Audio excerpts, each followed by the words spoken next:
Aksi pencurian besi penutup drainase kembali terjadi di wilayah kota negara. Kali ini kejadian berlangsung di Jalan Ratna, lingkungan Baler Bel Agung, Negara, pada Selasa 3 Juni dini hari sekitar pukul 1.56 WITA. Aksi pelaku terekam jelas oleh kamera pengawas CCTV. Dalam unggahan akun Instagram Info Jembrana pada Rabu 4 Juni 2025, terlihat seorang pria datang menggunakan sepeda motor pengangkut barang bekas. Pelaku berhenti di pinggir jalan lalu dengan cepat membawa kabur besi penutup drainase.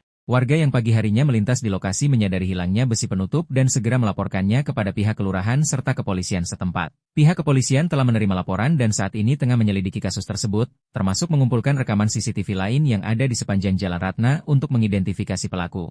Kepolisian juga mengimbau masyarakat untuk tetap waspada dan segera melapor jika melihat aktivitas mencurigakan, terutama di jam-jam rawan.